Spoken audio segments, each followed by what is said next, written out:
Chapter 31 tigers Dane में entry.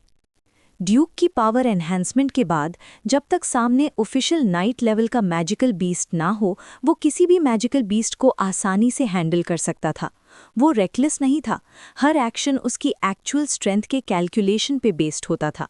John ने देखा कि ड्यूक अकेला ही वुड को ढूंढने का प्लान बना रहा है, इसलिए उसने भी यहीं रुकने का डिसीजन लिया। ड्यूक को फर्क नहीं पड़ता था कि कोई उसके साथ चले या नहीं, लेकिन वो उन्हें ज़बरदस्ती भगा भी नहीं सकता था। जॉन और बाकी सोल्जर्स के लिए इस वक्त ड्यूक उनका टेम्पररी लीडर था।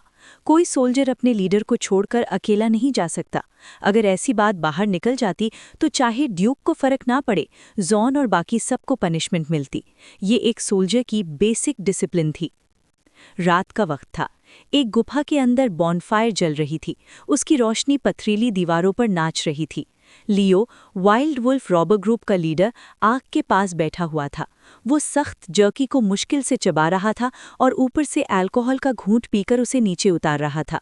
ये उनका टेम्पररी बेस था। पिछले कुछ टाइम से अर्ल हार्डी के पर्सनल सोल्जर्स के चेस की वजह से उन्हें हेवी लॉसेस हुए थे। सब कुछ एंडलैंड टाउन से शुरू हुआ था। लियो के लोगों ने वहां एक माइन पे कब्जा कर लिया था, लेकिन टाउन मिलिशिया ने वापस ले लिया। सब लीडर कोल ने बदला लेने का प्लान बनाया। प्लान थ्योरी में परफेक्ट था, लेकिन नंबर्स के बावजूद वो टाउन पर कब्जा नहीं कर पाए और नाइटिंगेल्स के हाथ लग गए। उस बैटल के बाद वाइल्ड वुल्फ रॉबर ग्रुप बुरी तरह कमजोर हो चुका था। लियो बचे हुए लोगों को लेकर इधर-उधर लूट की कोशिश करता रहा, लेकिन हर जगह फेल होता गया और लोग भी कम होते गए। अब मेपल हिल काउंटी की डिफेंसेस काफ़ी स्ट्रांग हो चुकी थी, इसलिए लियो अपने बचे हुए डजन आदमियों के साथ पहाड़ों के गहरे हिस्से में आ गया था, थोड़ा रिकवर करने और बाद में कहीं और ट्राई करने के लिए। कुछ दिन पहले लियो और उसके लोगों का सामना वुड से हुआ, जो पहाड़ों में मैजिकल बीस्ट्स का पीछा कर रहा था। वो एक दूसरे को काफ़ी टाइम से जानते थे, पुरानी दुश्मनी भी कम नहीं थी। दुश्मन जब आमने सामने आए तो गुस्सा नेचुरली भड़क गया। लियो, जो एक हाई ऑर्डर नाइट अटेंडेंट था, रैंक में वुड से ज़्यादा स्ट्रांग था और उसके पास ज़्यादा लोग भी थे। ज़्यादा देर नहीं लगी, वुड पकड़ा गया। लियो ने वुड को तुरंत मारने की जल्दी नहीं की। सिर्फ मार देना उसके अंदर भरा गुस्सा निकालने के लिए काफ़ी नहीं था। उसने अलग अलग तरीकों से वुड को टॉर्चर किया, बस इतना जिंदा रखा कि वो मरे नहीं। लियो का प्लान था कि जब वो जगह छोड़ने वाला होगा तब वुड का काम तमाम करेगा, एक फाइनल कैथारसिस के तौर पर। उस वक्त गुफा के अंदर वुड को ऊपर लटकाया गया था। उसका पूरा शरीर जख्मों से भरा था, कई जगहों पर स्कैब्स जम चुके थे। उसके सारे फिंगरनेल्स उखाड़ दिए गए थे और वो मौत के बिल्कुल किनारे था। लियो ने हाथ में पकड़ी जर्की को जोर से काटा, फिर उठकर लटके हुए वुड के सामने आ खड़ा हुआ। तू इतनी देर से गायब है, पर तेरा महान अर्ल हादी तुझे बचाने क्यों नहीं आया? नोबिलिटी का चमचा बनने का यही अंजाम होता है। वुड ने हल्की सी मुस्कान दी, कुछ बोला नहीं, शायद बोलने की ताकत भी नहीं बची थी। उस मुस्कान ने लियो को और भड़का दिया। उसने जमीन से विप उठाई और फिर से लाश मारा। वुड के शरीर पर एक और खूनी निशान पड़ गया। वुड ने कोई रिएक्शन नहीं दिया, जैसे उसे इन मारों की आदत हो चुकी हो। लियो गुस्से में फिर से विप उठाने ही वाला था कि अचानक उसने कुछ महसूस किया और तुरंत साइड में डॉज कर लिया। सुश! एक ठंडी एरो उस जगह को चीर कर चली गई जहां वो खड़ा था और सीधे पथरीली दीवार में धंस गई। कौन है वहां? लियो तुरंत अलर्ट हो गया और पास पड़ी अपनी लॉन्ग स्वॉर्ड उठा ली। कितना अफसोस! अंधेरे से ड्यूक बाहर आया, हाथ में तलवार लिए। बॉनफायर की रोशनी उसके यंग चेहरे को रोशन कर रही थी। जाओ! वुड ने अचानक सारी बची कुची ताकत जोड़कर एक शब्द निकाला। सिर्फ इतना बोलना ही उसे तोड़ गया। दूर से वुड को देखते हुए ड्यूक की आंखें सिकुड़ गईं। वो धीरे से बोला, अंकल वुड, थोड़ी देर और बर्दाश्त करो, सब खत्म होने वाला है। तो तू रेस्क्यू के लिए आया है? नाइटिंगेल का है क्या? लियो ने ड्यूक के लेदर आर्मर को पहचान लिया और थोड़ा कॉन्फिडेंट हो गया। यहाँ उनके पास 10 से ज्यादा लोग थे और वो खुद एक हाई ऑर्डर नाइट अटेंडेंट था। अगर ड्यूक ऑफिशियल नाइट नहीं था तो ये उसके लिए सीधा जाल था। ड्यूक ने बिना कुछ बोले सीधा चार्ज किया। उसकी तलवार को लियो ने कामली अपनी ब्लेड से रोका। High order knight attendant? Leo ने तलवारों के टकराव से ड्यूक की स्ट्रेंथ का अंदाजा लगाया, लेकिन असल में ड्यूक ने अपनी पूरी ताकत लगाई ही नहीं थी, सिर्फ कैजुअली स्ट्राइक किया था। एक गहरी गरज के साथ लियो का फाइटिंग स्पिरिट एक्सप्लोड हो गया। उसकी पावर दोगुनी हो गई और एक जोरदार स्वॉर्ड स्विंग से उसने ड्यूक को पीछे ढकेल दिया। High order knight attendant fighting spirit के बूस्ट के साथ वाकई खतरनाक था। जल्द ही दोनों के बीच फियर्स कॉम्बैट छिड़ गया, जहां कोई भी साइड क्लियर एडवांटेज नहीं ले पा रही थी। ड्यूक ज्यादातर अपनी फिजिकल स्ट्रेंथ पे रिलाई कर रहा था, फाइटिंग स्पिरिट को ज्यादा यूज नहीं कर रहा था। वो जानता था मिड ऑर्डर नाइट अटेंडेंट होते हुए लियो के साथ फाइटिंग स्पिरिट के मामले में कम्पीट करना बेवकूफ़ी होगी। उसे अपनी एनर्जी इंपॉर्टेंट मोमेंट के लिए बचानी थी। लियो कोल की तरह पूरी वाइट आर्मर में था, जो उसकी डिफेंस को काफ़ी बूस्ट दे रही थी और प्रोटेक्ट करने के एरियाज कम कर रही थी। ड्यूक को देखकर जो धीरे धीरे अपनी लिमिट पे लग रहा था, लियो समझ गया कि उसने ड्यूक की स्ट्रेंथ फिगर आउट कर ली है। लड़के, अकेले यहाँ घुसने की काफ़ी हिम्मत है तुम में, पर यहाँ जिंदा रहने के लिए सिर्फ हिम्मत काफ़ी नहीं होती। ड्यूक के होंठ हल्की सी मुस्कान में मुड़ गए। उसने गहरी सांस ली। अगले ही पल उसके मसल्स फूल गए, इतने कि उसका लेदर आर्मर तक तन गया। ये देखकर लियो चौंक गया। Combat technique! और इसी पल जब वो सोच ही रहा था, एक इमेंस फोर्स उसकी तलवार पर आकर लगी। अब ड्यूक ने अपनी ट्रू स्ट्रेंथ दिखाई, 9 पॉइंट स्ट्रेंथ, बॉडी ट्रांसफॉर्मेशन और फाइटिंग स्पिरिट के बर्स्ट के साथ। एक ही इंस्टेंट में लियो दब गया। बेपनाह प्रेशर के नीचे लियो जान लगाकर डिफेंस करने लगा। उसे लगा ड्यूक कोई सीक्रेट टेक्निक यूज कर रहा है जो टेम्पररी बूस्ट देती होगी। उसका प्लान था बस टाइम स्टॉल करना, जब तक ड्यूक का स्टेट खत्म न हो जाए। लियो जानता था ऐसी टेक्निक्स होती हैं जिनके साइड इफेक्ट्स होते हैं, बस एंड्योर कर लो, बाद में अपोनेंट खुद वीक हो जाता है। ड्यूक ने गहरी सांस ली और सीधा एक थ्रस्ट मारा। बेसिक स्वॉर्ड्समैनशिप का सबसे सिंपल फॉरवर्ड स्ट्राइक, बिना किसी एक्स्ट्रा मूवमेंट के। लियो ने तुरंत रिएक्ट किया और तलवार ऊपर उठाकर ब्लॉक किया। उसे लगा डिफेंस सक्सेसफुल रहा। तभी ड्यूक की ब्लेड पर वाइट फाइटिंग स्पिरिट की एक लेयर चढ़ गई। स्वॉर्ड टिप से एक वाइट स्वॉर्ड लाइट तेज तरीके से एक्सटेंड हुई, जोर जोर से कांपती हुई। ये देखकर लियो का दिल धक से रह गया। उसने पीछे हटने की कोशिश की, लेकिन वो कांपती हुई स्वॉर्ड लाइट पहले ही उसके सामने आ चुकी थी। श्क! तलवार की रोशनी सीधे उसके चेहरे में घुस गई। अगले ही पल स्वॉर्ड लाइट लियो के सर के पिछले हिस्से में निकल आई। उसकी तलवार जमीन पर गिर गई और लियो का शरीर बेजान होकर घुटनों के बल गिर गया। जैसे ही ड्यूक ने अपनी लॉन्ग स्वॉर्ड वापस खींच ली, लियो जमीन पर धड़ाम से गिर पड़ा। उसका आर्मर पत्थरों से टकराया और क्लैंग क्लैंग की आवाज पूरी गुफा में गूंजती रही।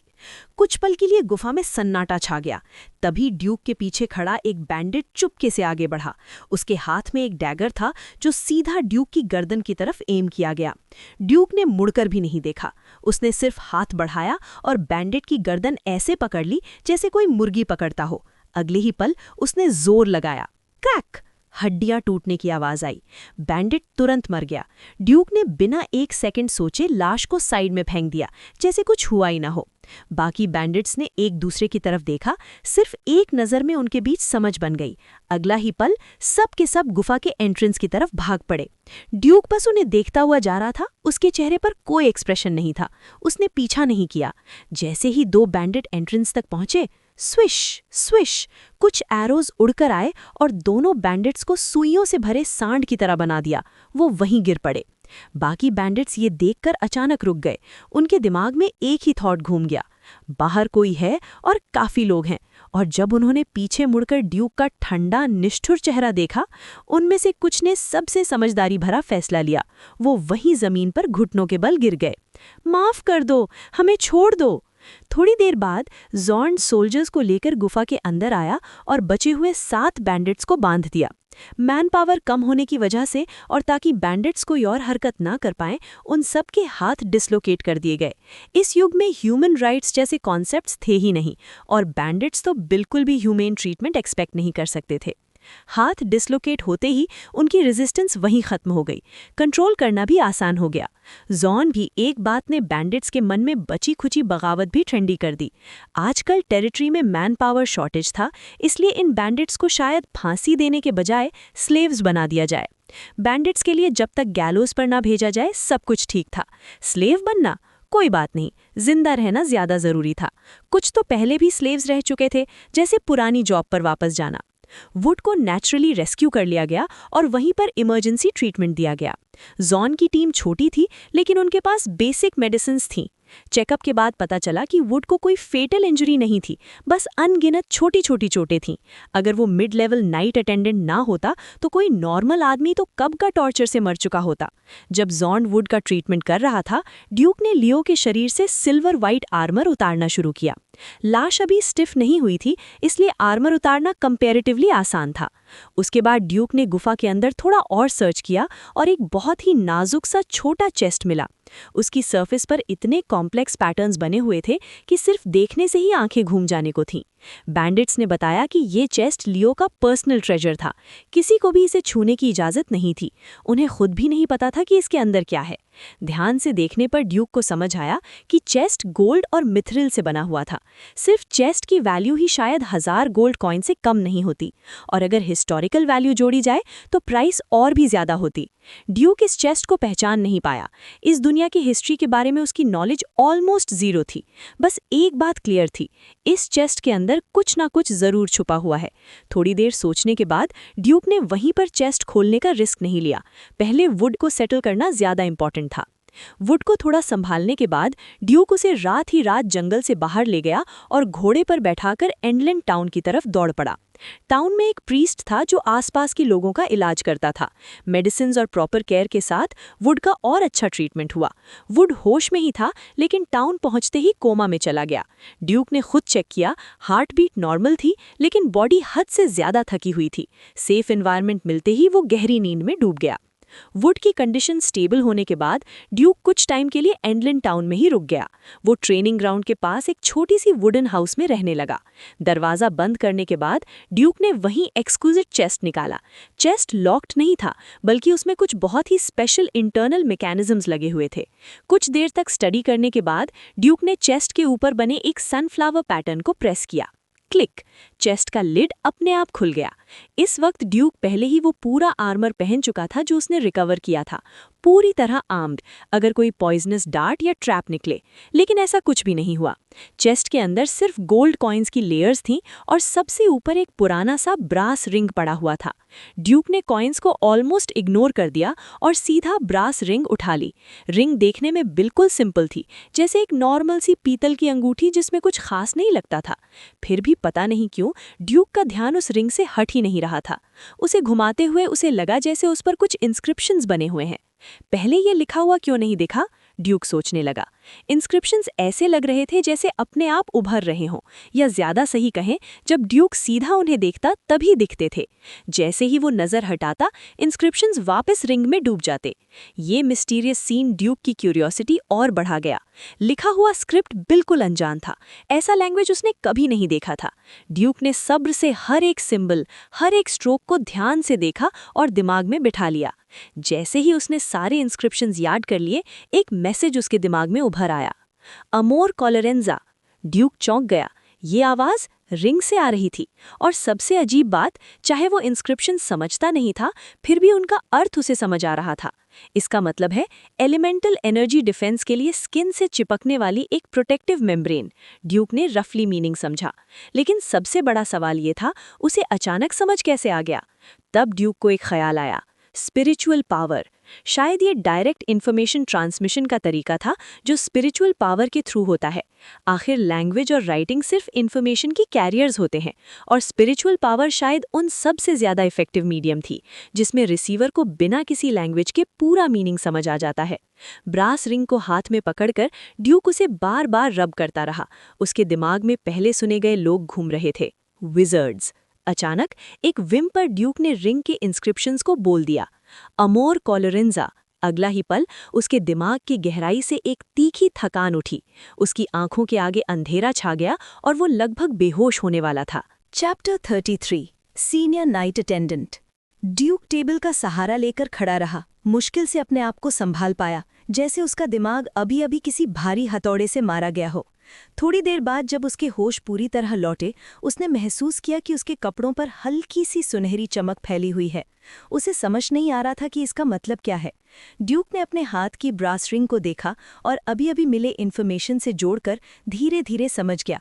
जब उसने आमो को येलेंसा के शब्द बोले थे, रिंग ने उसके दिमाग से कुछ खींच लिया था और फिर एक्टिवेट हुई थी।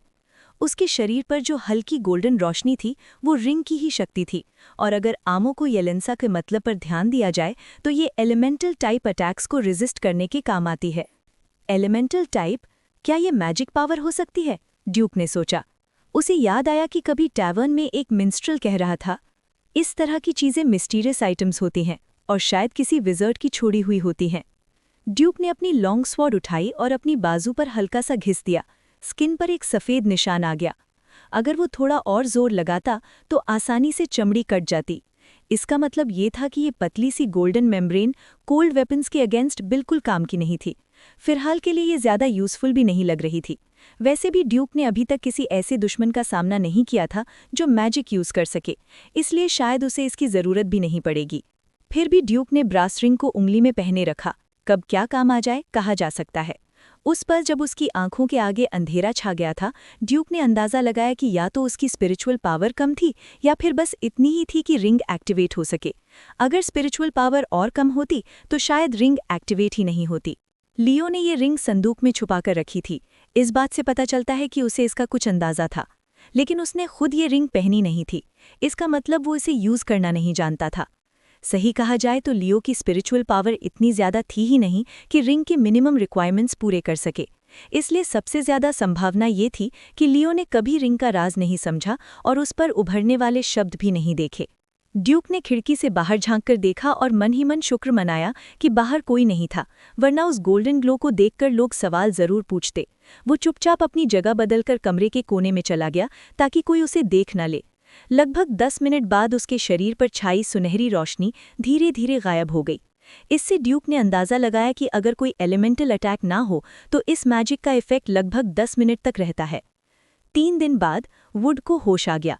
उसकी चोटें बढ़ी नहीं थीं, बल्कि धीरे धीरे सब कुछ बेहतर होता जा रहा था। नवंबर आ चुका था और तेज बर्फबारी ने पूरी जेड प्रोविंस को चांदी की चादर में लपेट लिया था। ड्यूक ने सिर्फ अपने लिए ही नहीं बल्कि वुड, अंकल जॉन और उनके परिवार के लिए भी कॉटन कोट्स, कॉटन शूज़ और बाकी सारी विंटर नेसेसिटीज़ खरीदी। कपड़ों के अलावा उसने काफ़ी सारा खाना भी खरीदा ताकि सब लोग सर्दी को सेफली पार कर सकें। पूरे यिनिंग विलेज को ड्यूक ने मदद पहुंचाई। हर घर को कॉटन कपड़े, क्विल्स और बेसिक राशन मिला ताकि इस साल कोई भी ठंड से ना मरे। ड्यूक की यादों में हर विंटर मौत का सीजन होता था। कोई न कोई ठंड या भूख से ज़रूर मर जाता था। अब जब उसके पास थोड़ी सी भी ताकत थी, वो जितना कर सकता था उतना करना चाहता था। विंटर के लिए सब कुछ सेट करने के बाद ड्यूक यिनिंग विलेज में नहीं रुका। वो वापस हैब्स मैनर लौट आया। मैनर ज़्यादा इक्विप्ड था और डेली प्रैक्टिस भी वहाँ ज़्यादा आसान थी। इस वक्त मैनर में लोग भी कम थे। विंटर के बाद पूरा मूनलाइट फॉरेस्ट शांत सा हो गया था।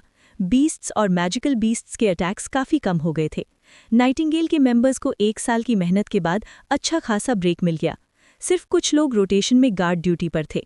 ड्यूक जैसे कुछ लोग जिनकी गार्ड ड्यूटी नहीं थी, मैनर में ही रुक गए। बाकी ज़्यादातर अपने होम टाउन या फिर अपने खरीदे हुए घरों में विंटर बिताने चले गए। काफ़ी नाइटिंगेल मेंबर्स के फेंक्यू सिटी में घर थे। विंटर में मैनर में रहना उन्हें पसंद नहीं था। ज़्यादातर के परिवार था। ड्यूक अलग था, सिंगल, और कहाँ रहता है इससे उसे ज़्यादा फर्क नहीं पड़ता। वैसे फेंक्यू सिटी में रहना काफ़ी कन्वीनियंट था। पीने के लिए या औरतों के लिए बस एक मोड़ लेना होता। पर ड्यूक ने फिलहाल घर खरीदने का प्लान नहीं बनाया। एक तो घर महंगा था और मैनर में सब कुछ फ्री मिलता था, खाना भी। बाहर रहने का मतलब खर्चा बढ़ता। उसके पास काफ़ी गोल्ड कॉइन्स थे पर वो उन्हें उड़ाना नहीं चाहता था। पिछले कुछ समय से उसका ज़्यादा पैसा विलेजर्स के विंटर के लिए खर्च हो रहा था। ड्यूक अपना ज़्यादा पैसा कल्टिवेशन पर लगाना चाहता था। मैजिकल बीस्ट मीट बहुत महंगा था, इसलिए उसे भी संभाल कर यूज़ करना पड़ता था। 1 महीने बाद giant whale breathing technique level up, constitution +0.3, strength +0.3, agility +0.3। Giant whale breathing technique level 5, 1/2000।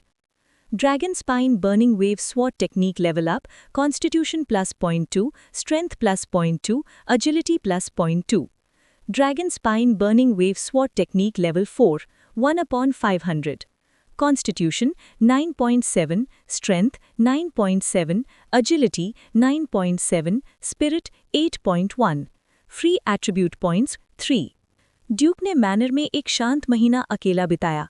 इस दौरान उसने जायंट व्हेल ब्रीदिंग टेक्निक और dragon spine burning wave swat technique को दोनों को एक-एक लेवल बढ़ा लिया। Giant whale breathing technique level 5 तक पहुंच गई थी। स्किल ट्री पर 2 हरे पत्तों के बीच एक छोटा सा फीका फूल खिल उठा। ये इस बात का संकेत था कि Duke officially high level night attendant के दायरे में आ चुका था। उसका शरीर अंदर से बाहर बदलने लगा। मेरिडियंस और चौड़े हो गए, ज्यादा मजबूत बने और फाइटिंग स्पिरिट की कैपेसिटी काफी बढ़ गई। इस स्टेज पर वो फॉर्मली ऑफिशियल नाइट रियम की तरफ बढ़ सकता था।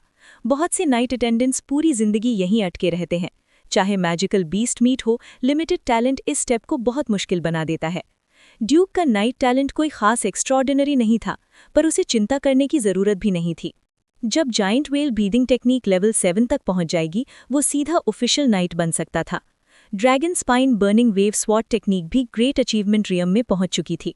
थियोरेटिकली इसका हाईएस्ट लेवल, फिर भी स्किल ट्री अभी भी आगे के पॉसिबिलिटीज दिखा रहा था। ड्यूक वुडन हाउस से बाहर निकला, बर्फ गिर रही थी। उसके हाथ में लॉन्ग स्वॉर्ड थी। जैसे ही उसने dragon spine burning wave sword technique activate की, तलवार पर सफेद स्वॉर्ड लाइट की परत चढ़ गई, जो पल भर में आग में बदल गई। आग तलवार पर दढ़कने लगी। ये टेक्निक को ग्रेट अचीवमेंट तक पहुंचाने का असर था, लेकिन साथ ही ड्यूक की फाइटिंग स्पिरिट तेजी से खर्च होने लगी और जल्द ही लगभग खत्म हो गई। अभी अभी हाई लेवल नाइट अटेंडेंट बना था, इसलिए उसकी फाइटिंग स्पिरिट कैपेसिटी अभी कम थी। ब्रीदिंग टेक्निक को और कल्टिवेट करना पड़ेगा, तब जाकर कॉम्बैट टेक्निक के लिए काफ़ी एनर्जी मिलेगी। तलवार से निकलती गर्मी से आसपास की बर्फ और बर्फ की टुकड़ी पिघलने लगे। तभी साइड से एक ठंडी आवाज आई। मुझे उम्मीद नहीं थी कि तुम इतनी जल्दी सफल हो जाओगे। चैप्टर 34 जायंट व्हेल सीक्रेट पोशन। ड्यूक ने पीछे मुड़कर देखा और तब उसे एहसास हुआ कि विवियन कब से आ चुकी थी और काफी देर से वहीं खड़ी देख रही थी। उस पर ड्यूक को समझ आया कि वो थोड़ा केयरलेस हो गया था। मैनर के अंदर होने की वजह से उसने अपनी गार्ड थोड़ी ढीली कर दी थी। अगर विवियन की जगह कोई दुश्मन होता तो उसे बिना जाने काफी नुकसान उठाना पड़ सकता था। खैर, अच्छा हुआ कि आने वाली विवियन ही थी। विवियन अभी भी फुल आर्मर में थी, लेकिन उसके हाथ में हमेशा वाली जायंट एक्स नहीं थी। सिर्फ कमर पर एक नाजुक सी लॉन्ग स्वॉर्ड लटक रही थी। मिस विवियन, ड्यूक ने तुरंत अपना दाहिना हाथ सीने पर रखकर सलूट किया। विवियन आगे बढ़ी और बोली, ये कॉम्बैट स्किल मैंने तुम्हें बस यूं ही सिखा दी थी, तुम्हारी पोटेंशियल देखने के लिए। मुझे ज़्यादा उम्मीद नहीं थी, लेकिन तुम इतनी आगे पहुंच जाओगे ये थोड़ा सरप्राइजिंग है। ब्रीदिंग टेक्निक का क्या हाल है? मैं अभी अभी ब्रीदिंग टेक्निक के 5वें लेवल पर पहुंच गया हूं, ड्यूक ने जवाब दिया। विवियन कुछ पल चुप रही, फिर धीरे से बोली, अच्छा, बहुत अच्छा। नाइटिंगेल को एक और हाई रैंकिंग नाइट अटेंडेंट मिल गया है। तुम में ऑफिशियल नाइट बनने की पूरी संभावना है। फिर उसने पूछा, तुम पूरी विंटर यहीं अकेला बिताने का सोच रहे हो? ड्यूक ने सर हिला दिया। हाँ, मेरे पास जाने के लिए कोई और जगह नहीं है। इस दुनिया में उसका कोई रिश्तेदार नहीं था, वो पूरी तरह अकेला था। विवियन बोली, आज मैं मैनर में रुके सोल्जर्स के लिए कुछ अच्छा खाना और वाइन लेकर आई हूँ। लिस्ट में तुम्हारा नाम देखा तो सोचा तुमसे भी मिल लूँ, और साथ ही एक प्लेजेंट सरप्राइज भी मिल गया। अर्ल हार्डी अपने लोगों का काफ़ी ख्याल रखता था। सर्दी के मौसम में जो सोल्जर्स मैनर में रुकते थे, उन्हें खास तौर पर ध्यान दिया जाता था। अच्छा खाना, वाइन और कभी-कभी एक्स्ट्रा पैसा भी। अर्ल हार्डी एक सीधा सा इंसान था, न ज्यादा बातें न झूठे वादे। काम करो तो रिवॉर्ड मिलता है, अक्सर चमकते हुए गोल्ड कॉइन्स में। इसी वजह से काफ़ी लोग उसके लिए जान तक दांव पर लगा देते थे। उन्हें पता होता था कि अगर वो अपना फ़र्ज़ निभाते हैं तो उनका ख्याल रखा जाएगा, और अगर किसी दिन जंग में मर भी गए तो उनके परिवार को अकेला नहीं छोड़ा जाएगा। ड्यूक को धीरे धीरे आसपास के टेरिटरीज़ की सिचुएशन भी समझ आने लगी थी। कई जगहों पर सोल्जर्स को ऐसी ट्रीटमेंट नहीं मिलती। अक्सर माना जाता था कि लॉर्ड के पर्सनल सोल्जर्स का काम ही मरना है। बैटल में मरने पर बस थोड़े से सिल्वर कॉइन्स पकड़ा दिए जाते थे, बस नाम के लिए। जेड प्रोविंस में अभी कोई ड्यूक नहीं था। सबसे बड़ा टाइटल अर्ल हार्डी के पास था। उस वक्त मेपल हिल काउंटी सबसे बड़ा, सबसे मजबूत और सबसे अच्छे से आर्म्ड टेरिटरी था। ड्यूक को ये भी पता चला कि बैंडिट्स और मैजिकल बीस्ट्स के अलावा बाहर की टेरिटरी से भी खतरा था। कई पड़ोसी टेरिटरीज मेपल हिल काउंटी को लालच भरी नज़रों से देख रहे थे, बस मौका मिले और इस जूसी मीट का एक हिस्सा काट लें। मेपल हिल काउंटी बहुत बड़ा था और यहाँ के विशाल प्लेन्स बहुत ज़्यादा अनाज उगाते थे। ड्यूक को याद था, उसने खुद उन्हीं मैदानों में गेहूं काटने का काम किया था। ये मेपल हिल काउंटी का सबसे बड़ा ग्रेन प्रोड्यूसिंग एरिया था।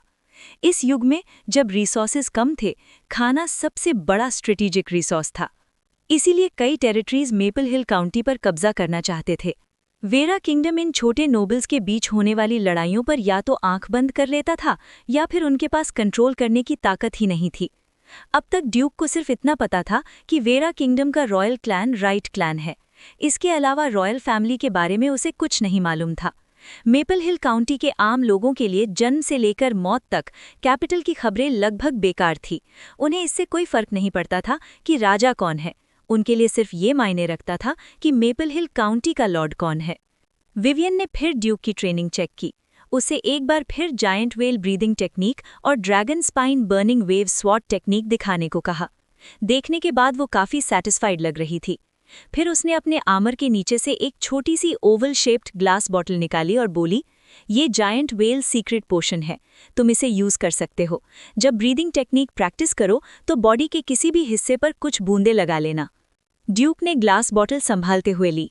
बॉटल अभी भी हल्की सी गर्म थी। सूंघा तो एक हल्की सी मीठी खुशबू महसूस हुई। विवियन ने समझाया, giant whale secret potion specially giant whale breathing technique के साथ पेयर की जाती है। ये तुम्हारी प्रोग्रेस को काफ़ी तेज कर देगी। इसके मेन इंग्रेडिएंट्स हैं ड्रैगन सलाइवा फ्रेग्रेंस और ट्वाइलाइट डियर का खून। तब ड्यूक को समझ आया कि विवियन ने ट्वाइलाइट डियर पकड़ने का टास्क क्यों दिया था। वो पहले सोच रहा था शायद बस शौक के लिए पालने हैं। मिस विवियन, मैं जल्द ही ऑफिशियल नाइट बनने की पूरी कोशिश करूंगा, ड्यूक ने गंभीर आवाज में कहा। इस पोशन को देने का मतलब था कि विवियन अब ड्यूक को अपना ही आदमी मानकर ट्रेन कर रही थी। कई नोबल्स ब्रीदिंग टेक्निक्स का हेरिटेज अपने पास रखते थे और इन टेक्निक्स के साथ अक्सर एक्सक्लूसिव सीक्रेट पोशंस भी होती थी जो कल्टीवेशन को ज़्यादा एफिशिएंट बनाती थी। लेकिन ये सीक्रेट पोशंस बेहद कीमती और बहुत कम क्वांटिटी में होती थी। ड्रैगन सलाइवा फ्रेग्रेंस एक महंगा मसाला था, रॉयल फैमिली और बड़े बड़े नोबल्स का luxury item. Flying eagle commerce association के लिए भी इसे हासिल करना मुश्किल होता।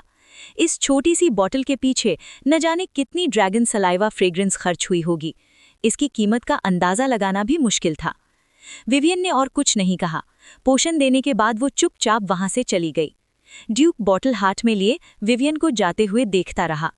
फिर वो वापस घर के अंदर आया और बॉटल खोल दी। तुरंत ही कमरे में एक बेहद ही मनमोहक खुशबू फैल गई। खुशबू तेज नहीं थी, पर इतनी सुकून देने वाली थी कि ड्यूक का मन और स्पिरिट दोनों हल्का हो गया। ड्यूक ने सावधानी से एक बूंद हाथ के पिछले हिस्से पर टपकाई, उसे रब किया और फिर giant whale breathing technique practice करनी शुरू कर दी। You completed a session of giant whale breathing technique practice, proficiency +17। Giant whale breathing technique level 5, 18/2000। Number देखकर ड्यूक की आंखें फैल गईं। उसे लगा शायद उसने गलत देख लिया हो। High level magical beast meat खाने पर भी सिर्फ 4 से 5 प्रोफिशिएंसी पॉइंट्स बढ़ते थे और यहाँ सिर्फ एक सेशन में 17 पॉइंट्स। इस स्पीड पर आधे महीने से भी कम वक्त में वो जायंट वेल ब्रीदिंग टेक्निक को 6ठे लेवल तक पहुंचा सकता था। ड्यूक ने बॉटल में बची पोशन को देखा और अंदाजा लगाया कि ये लगभग आधे महीने के लिए ही काफ़ी होगी। अगर रोज जायंट वेल सीक्रेट पोशन मिले तो ड्यूक को लगता था कि ग्रेट नाइट लेवल तक पहुंचने में ज़्यादा टाइम नहीं लगेगा। लेकिन ये सिर्फ एक ख्याल था। ये बॉटल क्लियरली विवियन की पर्सनल थी, बस यूं ही ड्यूक को दे दी गई थी। और एक बात और, पोशन का इफेक्ट शुरू में ज़्यादा होता है, बाद में कम हो सकता है। बिल्कुल वैसे ही जैसे मैजिकल बीस्ट मीट के साथ हुआ था। पहले मिड लेवल मीट का इफेक्ट ज़्यादा था, बाद में हाई लेवल मीट चाहिए हुआ। अब तो ड्यूक को महसूस हो रहा था कि high level magical beast meat भी कम असर कर रहा है। जो पहले 4 से 5 पॉइंट्स देता था, अब सिर्फ 2 से 3 पॉइंट्स देता है। उसके लिए शायद transcendent level magical beast meat चाहिए होता। लेकिन transcendent level magical beasts official knights के बराबर ताकत रखते थे और अक्सर ऑफिशियल नाइट्स से भी ज़्यादा खतरनाक होते थे। उनका मीट पैसों का सवाल ही नहीं था, वो सिंपली मिलता ही नहीं था, चाहे कितनी भी कीमत दो। Chapter 35 two headed ogre. Basanta पूरी तरह आ चुका था। बर्फ धीरे धीरे पिघल रही थी और हर चीज में नई जान लौट रही थी। मूनलाइट फॉरेस्ट के अंदर ड्यूक एक छोटी सी नदी के किनारे झुक कर बैठा हुआ था और बर्फ जैसे ठंडे पानी से अपना चेहरा धो रहा था। ये पानी दूर के बर्फीली पहाड़ों से आता था। पिघली हुई बर्फ का पानी इतना ठंडा कि हड्डियां तक जम जाएं। उसके पीछे विवियन और बाकी 3 लोग खड़े थे। सब ने थोड़ा सा ड्राई फ्रूट खाया और फिर बिना रुके मूनलाइट फॉरेस्ट के और अंदर बढ़ने लगे। विवियन को छोड़कर ड्यूक के साथ जो 4 लोग थे, सब हाई लेवल नाइट अटेंडेंस थे। सबकी स्ट्रेंथ काफ़ी सॉलिड थी। इस बार का मिशन सिंपल नहीं था, ये एक रिकॉनेसेंस पेट्रोल था। मकसद था मूनलाइट फॉरेस्ट के गहरे हिस्सों की असली सिचुएशन समझना। ड्यूक को विवियन से पता चला था कि मेपल हिल काउंटी के हायर अप सिर्फ अंदाजा लगा रहे थे कि शायद मूनलाइट फॉरेस्ट के अंदर कोई बहुत ही पावरफुल मॉन्स्टर अपीयर हो चुका है। इसी वजह से रीसेंट सारी अजीब घटनाएं हो रही थी, लेकिन एग्जैक्ट सिचुएशन किसी को नहीं पता थी। पिछले कुछ महीनों में भारी बर्फ गिरने की वजह से पहाड़ी रास्ते बिल्कुल बंद थे।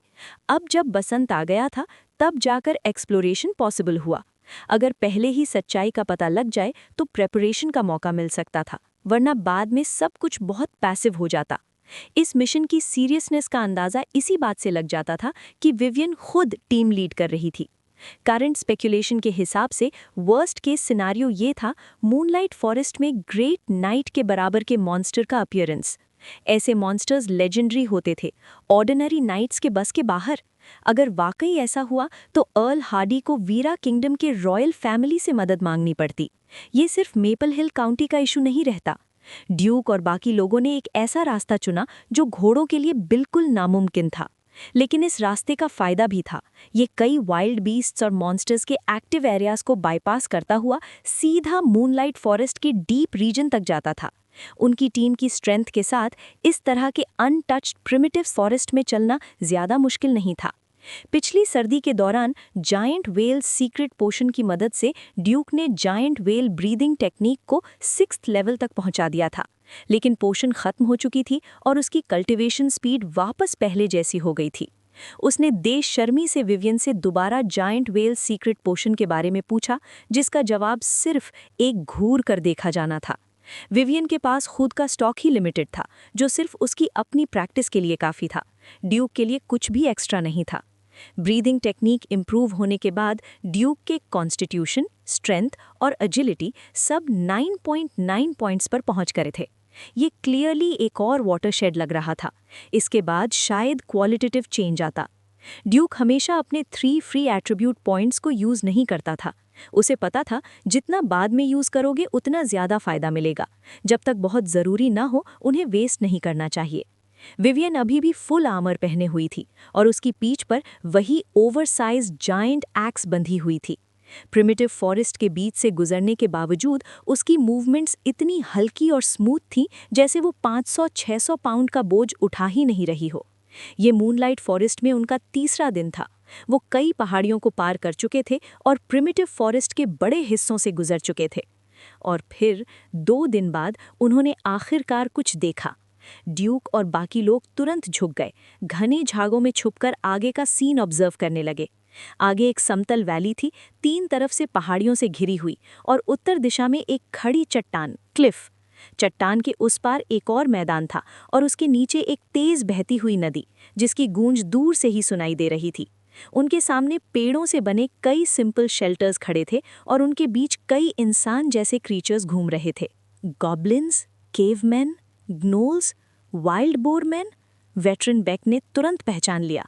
ये सारी ग्रिगेरियस ह्यूमनॉइड रेसेस थे जो पहले वीरा किंगडम में काफ़ी जगह मिल जाते थे, लेकिन जैसे जैसे इंसान ज़्यादा पावरफुल हुए और ज़्यादा ज़मीन पर कब्जा करते गए, इन ह्यूमनॉइड रेसेस के रहने की जगह कम होती चली गई।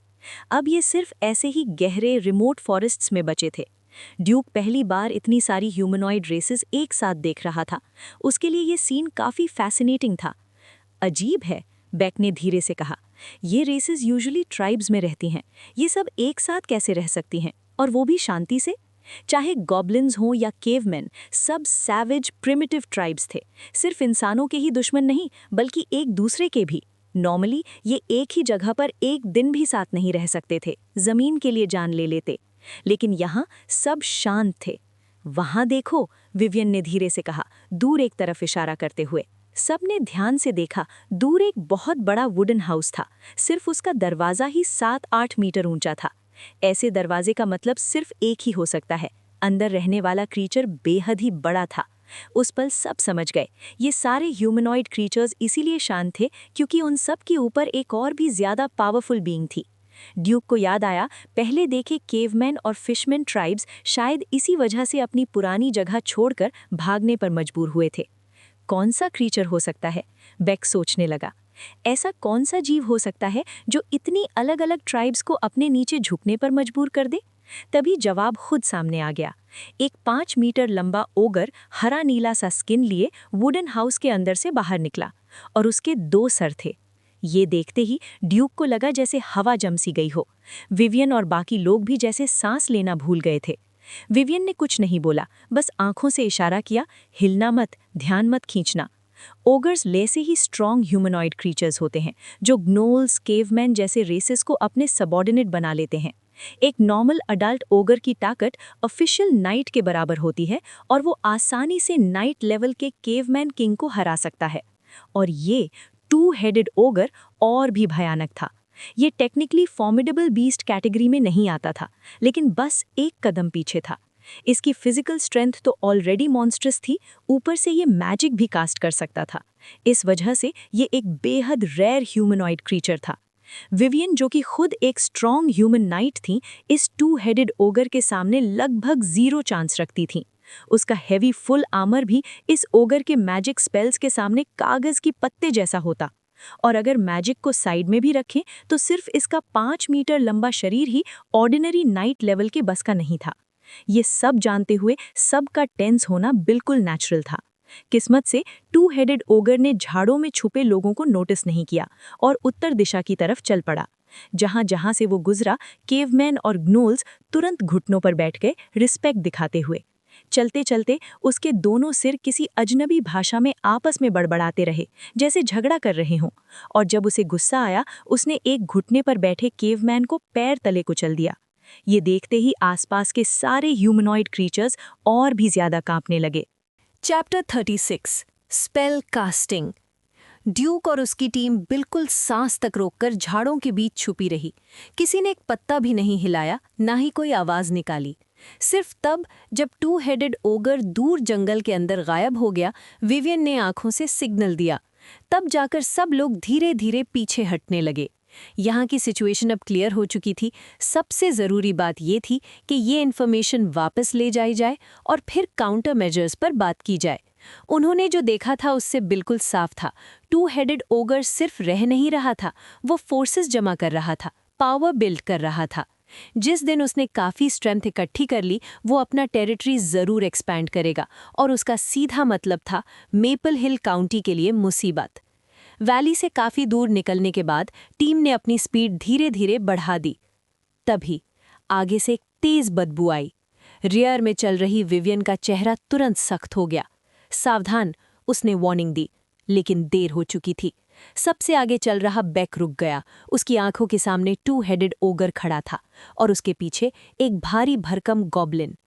बेक ने तुरंत डेंजर महसूस किया। वो रुककर पीछे हटने ही वाला था, तभी 2-हेडेड ओगर के दोनों मुंह खुले। कुछ अजीब सा बोला और फिर अपना भयानक बड़ा क्लब उठाकर जोर से नीचे मारा। देखने में मूवमेंट धीमा लगा, लेकिन असल में वो बिजली से भी तेज था। बेक अभी पूरी तरह पीछे भी नहीं हट पाया था कि क्लब सीधा उसके सर पर लगा। ओगर ने क्लब वापस उठाया। नीचे सिर्फ एक खूनी, पहचान न आने वाली लाश पड़ी थी। बालों और मांस के टुकड़े क्लब से चिपके हुए थे। खून की बदबू हवा में फैल गई। 2-हेडेड ओगर ने जैसे उस खुशबू का मजा लिया, उसके दोनों सर बेवकूफ़ों की तरह हंसी से भर गए। तुम लोग पहले निकल जाओ। विवियन ने जमीन पर पड़ी लाश की तरफ सिर्फ एक नज़र डाली, अपनी पीठ से जायंट एक्स उठाई और आगे बढ़ गई। मैं जितना हो सके इन्हें रोकूंगी। विवियन की स्ट्रेंथ मैक्सिमम एक ऑफिशियल नाइट जितनी थी। अकेले उसके लिए 2-हेडेड ओगर और गॉब्लिन दोनों को संभालना लगभग नामुमकिन था। और वो गॉब्लिन की नॉर्मल नहीं था, वो शायद गॉब्लिन चीफ्टन था, नाइट लेवल स्ट्रेंथ के साथ। ड्यूक और बाकी लोग कुछ रिएक्ट कर पाते उससे पहले ही चारों तरफ से और भी ह्यूमनॉइड क्रीचर्स निकल आए, यहाँ तक कि कुछ हाई लेवल मैजिकल बीस्ट्स भी। वो सब समझ गए ये एक पूरा बायोलॉजिकल एनसर्कलमेंट था। उन्हें नहीं पता था कि वो कब एक्सपोज हुए, लेकिन एनिमी की तैयारी देखकर ये क्लियर था कि उनकी लोकेशन काफ़ी देर से ट्रैक की जा रही थी। 2-हेडेड ओगर, ये सिर्फ ब्रूट नहीं है, ड्यूक ने मन ही मन सोचा, प्रेशर महसूस करते हुए।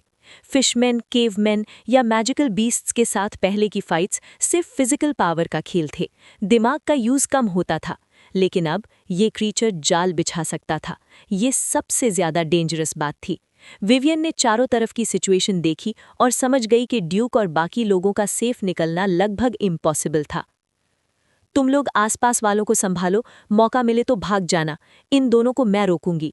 इतना कहकर विवियन अपनी एक्स के साथ बिजली की तरह आगे बढ़ गई। टू हेडेड ओगर वहीं खड़ा रहा। उसके साइड से गॉब्लिन चीफ्टन आगे बढ़ा, हाथ में लंबी तलवार। विवियन की जाइंट एक्स सीधा गॉब्लिन की तलवार से टकराई। ढैंग! जबरदस्त इम्पैक्ट से गॉब्लिन चीफ्टन एक कदम पीछे हिला, फिर मुश्किल से बैलेंस बनाया। उसकी छोटी सी आंखों में कंफ्यूजन था। वो समझ ही नहीं पा रहा था कि इतनी छोटी सी इंसान इतनी भयानक ताकत कैसे निकाल रही है। विवियन रुकी नहीं। अगले ही पल उसने दोबारा एक्स घुमाई। क्रैश! गॉब्लिन चीफ्टन की तलवार 2 टुकड़ों में टूट गई। उसके चेहरे पर दहशत छा गई। वो पीछे हटने ही वाला था, तभी टू हेडेड ओगर ने अपना क्लब घुमाया और विवियन के अगले अटैक को रोक दिया। विवियन फुर्ती से साइड हो गई, क्लब उसके पास से हवा चीरते हुए गुजर गया। ड्यूक के पास बैटल देखने का टाइम नहीं था। वो खुद एक भीषण लड़ाई में फंसा हुआ था। नाइट लेवल दुश्मन नहीं थे, लेकिन high tier knight attendant level दुश्मन बहुत ज्यादा थे। इस वजह से सिचुएशन और भी टफ हो गई थी। ड्यूक और बाकी 2 एक्सपीरियंस्ड सोल्जर्स एक टेम्पररी फॉर्मेशन बनाकर इंसर्कलमेंट का सामना कर रहे थे। उधर विवियन अकेले ही 2 दुश्मनों का सामना कर रही थी, और हैरानी की बात यह थी कि वो अपर हैंड में थी। लेकिन ड्यूक और विवियन दोनों को पता था, असली खतरा अभी आया ही नहीं था। टू हेडेड ओगर अभी तक अपनी मैजिक कास्टिंग एबिलिटी यूज ही नहीं कर रहा था। वो सिर्फ ब्रूट फोर्स पर फाइट कर रहा था। अभी तक मैजिक क्यों नहीं, ड्यूक ने सोचा। अगला पल उसे जवाब मिल गया। टू हेडेड ओगर की कास्टिंग एबिलिटी शायद लिमिट के साथ आती थी। वो अनंत बार मैजिक नहीं चला सकता था। शायद विवियन अभी तक उस लेवल का थ्रेट नहीं बनी थी जो उसे मैजिक यूज करने पर मजबूर करे। ड्यूक अपनी लॉन्ग स्वॉर्ड से आसपास के गॉब्लिन्स और केवमैन को लगातार काट रहा था। इतना मारा के हाथ सुन्न पड़ने लगे। लगभग आधा घंटा बीत गया। सबका स्टैमिना टूटने लगा। कुछ लोग जख्मी हो चुके थे। ये बहुत बुरा साइन था। इस तरह की लड़ाई में एक छोटा सा जख्म भी मौत बन सकता था। तभी विवियन की जाइंट एक्स तेज सफ़ेद रोशनी से चमक उठी। पूरा ब्लेड बिल्कुल सफ़ेद हो गया। उसने एक ज़बरदस्त स्वीप मारा। फ्लैश! सफ़ेद रोशनी चमकी और गॉब्लिन चीफ्टन का सर उसके कंधों से अलग हो गया। गर्दन से खून का फव्वारा फूट पड़ा। ये देखकर टू हेडेड ओगर भी एक पल के लिए चकरा गया। उसने तुरंत विवियन से दूरी बना ली। विवियन हाँप रही थी। उसे महसूस हो रहा था कि इस एक मूव ने उसकी बहुत ज़्यादा फाइटिंग स्पिरिट खा ली थी। ये अटैक बार बार यूज़ नहीं हो सकता था। टू हेडेड ओगर के दोनों सर आपस में कुछ बड़बड़ाने लगे। छोटी सी डिस्कशन के बाद जैसे किसी डिसीजन पर पहुंचे। उसने अपना क्लब नीचे फेंका। अगले ही पल उसके हाथों के बीच बैंगनी बिजली का गोला बनने लगा। क्रैकलिंग इलेक्ट्रिसिटी, लगातार चमक। ये देखते ही विवियन का दिल डूब गया। ये बहुत बुरा था। उसने एक्स उठाई और पूरी ताकत से आगे दौड़ी, कास्टिंग इंटरप्ट करने के लिए। लेकिन कास्टिंग उसकी सोच से काफ़ी तेज थी। बिजली का गोला सीधा उसकी तरफ शूट हो गया। विवियन ने तुरंत अपनी पोजीशन बदली, गोला डॉज करने की कोशिश की, पर अगले ही पल बिजली का गोला मुड़ गया और सीधा विवियन को हिट किया। होमिंग है, ड्यूक चिल्लाया। फाइट के बीच ये देखकर उसके होश उड़ गए। बिजली विवियन से टकराई और वो उड़ती हुई दूर जा गिरी। उसकी चेस्ट आर्मर चांदी सी सफ़ेद से जलकर काली हो चुकी थी। वो दूर घास में बिल्कुल हिले बिना पड़ी थी। टू हेडेड ओगर ने उसकी तरफ एक नज़र भी नहीं डाली। उसने अपनी आंखें अब ड्यूक और बाकी 2 लोगों पर जमा दी। पास पड़ा एक और भयानक बड़ा क्लब उठाया और पूरी ताकत से उन पर फेंक दिया। ड्यूक हमेशा अलर्ट रहता था। उसने तुरंत चिल्लाया, बचो, जल्दी डॉज करो। वार्निंग तेज थी, लेकिन क्लब उससे भी तेज निकला। एक वेटरन डॉज नहीं कर पाया। अगला पल वो क्लब के नीचे पिचक कर गू बन चुका था। Chapter 37 Add some spiritual power। Duke ने अपनी आंखों के सामने उस बुजुर्ग सोल्जर को मरते हुए देखा। खून के छींटे सीधे ड्यूक के चेहरे पर पड़े। उसके पास शोक मनाने का भी वक्त नहीं था। पीछे से हवा का एक तेज झोंका आया, साथ में गंदी सड़ी हुई बदबू। बिना पीछे देखे ड्यूक ने पैर जोर से जमीन पर मारा और डजन मीटर दूर छलांग लगा दी। अगले ही पल धमाम! पीछे से भारी आवाज आई। मुड़कर देखा तो टू हेडेड ओगर उस पर झपट रहा था, उसे पैरों तले कुचलकर मारने की कोशिश में, लेकिन चूक गया। ड्यूक के दिल में ठंडक सी दौड़ गई। अगर रिफ्लेक्स थोड़ा भी स्लो होता, वो अब तक गू बन चुका होता। अपना स्टॉम्प मिस होने पर टू हेडेड ओगर और भी भड़क गया। उसने पास खड़े आखिरी बचे बुजुर्ग सोल्जर को पकड़ा और रिएक्ट करने का मौका दिए बिना उसे 2 टुकड़ों में चीर दिया। खून बारिश की तरह गिरा। ओगर फिर भी सैटिस्फाइड नहीं लगा। वो अपने आप से कुछ बड़बड़ाया, जैसे कसम खा रहा हो कि आगे खड़े इस परेशान करने वाले कीड़े को पूरी तरह कुचल देगा। जैसे ही 2 हेडेड ओगर दोबारा दौड़ा, ड्यूक ने गहरी सांस ली। Skill tree, add points. उसने अपने आखिरी 3 फ्री एट्रीब्यूट पॉइंट्स यूज किए, 2 स्ट्रेंथ में और 1 स्पिरिट में। Constitution 9.9, strength 11.9, agility 9.9, spirit 9.1, free attribute points 0। Duke के शरीर में ताकत का एक भारी सैलाब दौड़ पड़ा। हर नस, हर मसल जैसे फटने को तैयार हो। उसे एक पल के लिए लगा जैसे वो किसी भी चीज को एक मुक्के में तोड़ सकता हो। लेकिन ड्यूक जानता था, ये सिर्फ अचानक बढ़ी हुई ताकत का धोखा था। ज्यादा घमंड यही मौत बन सकता था। स्पिरिट में पॉइंट डालने का रीजन भी क्लियर था। उसे ब्रास रिंग का मैजिक दोबारा यूज करना था। पहले जब उसने रिंग एक्टिवेट की थी, वो लगभग बेहोश हो गया था। अब एक्स्ट्रा स्पिरिट के साथ उसे थोड़ा आसान होना चाहिए था। 2 हेडेड ओगर को बिल्कुल अंदाजा नहीं था कि इतनी देर में ड्यूक के अंदर इतना बड़ा बदलाव हो चुका है। उसने पास पड़ा एक क्लब उठाया और ड्यूक की तरफ दौड़ा। उसके हर कदम से जमीन कांप रही थी। क्लब हवा में उठा। दोनों ओगर के सिरों पर डरावनी मुस्कान थी, जैसे वो पहले ही पिछले पल का मजा ले रहे हों। ड्यूक ने अपनी लॉन्ग स्वॉर्ड दोनों हाथों से पकड़ी और क्लब को ब्लॉक किया। क्रैंग! लेकिन ब्लेड पर दरारें पड़ गईं। स्वॉर्ड अब ज्यादा देर तक साथ देने वाली नहीं थी। ये सिर्फ एक नॉर्मल आयरन स्वॉर्ड थी। इतनी जबरदस्त लड़ाई के बाद उसकी हद आ चुकी थी। साला! ड्यूक ने गाली दी, पहली बार दिल से चाहते हुए कि काश उसके पास बेहतर इक्विपमेंट होता। ओगर को अपना अटैक ब्लॉक होते देख और गुस्सा आ गया। उसने क्लब दोबारा उठाया, लेकिन उसका हाथ खाली लगा। ड्यूक वहां था ही नहीं। ड्यूक ने स्वॉर्ड छोड़ दी, ओगर के साइड में पहुंचा और पूरी ताकत के साथ फाइटिंग स्पिरिट से भरा मुक्का मारा। 5 मीटर लंबे ओगर के वाइटल स्पॉट्स तक पहुंचना मुश्किल था, वरना मुक्का सीधा सिर पर पड़ता। फिर भी पुच! ड्यूक का मुक्का ओगर की सख्त चमड़ी को चीर गया। खून बहने लगा। ये मुक्का उसकी सारी ताकत और फाइटिंग स्पिरिट का नतीजा था। ओगर दर्द से दहाड़ उठा। ड्यूक को उछालकर फेंकने के लिए घूमा, लेकिन ड्यूक पहले ही पीछे हट चुका था। सिवियर डैमेज लग चुका था। ओगर ने खतरा महसूस किया। उसने अपने हाथों के बीच फिर से थंडरबॉल बनाना शुरू किया और तुरंत लॉन्च कर दिया। अमुक के इरनसा! ओगर के हाथ हिलते देखते ही ड्यूक ने रिंग का स्पेल चिल्ला दिया। उसके शरीर पर हल्का सुनहरा लेयर फैल गया। थंडरबॉल सीधा ड्यूक के सीने पर लगा। उसे विवियन की बात याद आई, ये स्पेल सिर्फ फास्ट नहीं, नाइट लेवल के लिए भी डॉज करना मुश्किल था। सीने में झंझनाहट हुई, थोड़ा दर्द, लेकिन कोई चोट नहीं। सुनहरी रोशनी और भी फीकी हो गई, लगभग दिखाई ही नहीं दे रही थी। पता नहीं और कितनी देर रहेगी, इसलिए ड्यूक ने मौका नहीं छोड़ा। वो उछला ओगर के सिर पर मुक्का मारने के लिए। ये मुक्का उसकी आखिरी फाइटिंग स्पिरिट ले गया। ओगर एक पल के लिए हैरान रह गया, ये इंसान अभी भी हिल सकता है। फिर उसने तुरंत एक और थंडरबॉल बना ली। बूम! बिजली ने ड्यूक को फिर हिट किया और उसे दूर उड़ा दिया। ड्यूक तेज था, लेकिन थंडरबॉल उससे भी तेज। मुक्का लगने से पहले ही स्पेल ने उसे हिट कर दिया। इस बार सुनहरी लेयर पूरी तरह खत्म हो गई और ओगर फिर से अगला थंडरबॉल बना रहा था। ड्यूक जानता था, अगला hit is equal to death. उसने जबरदस्ती रिंग दोबारा एक्टिवेट की। आंखों के आगे अंधेरा छा गया, नाक से खून बहने लगा। वो जमीन पर गिर पड़ा। ये एक्टिवेशन उसकी लिमिट के बहुत ज्यादा पार था। उसकी स्पिरिचुअल पावर ऑलमोस्ट फेल हो गई। फिर भी वो कामयाब रहा।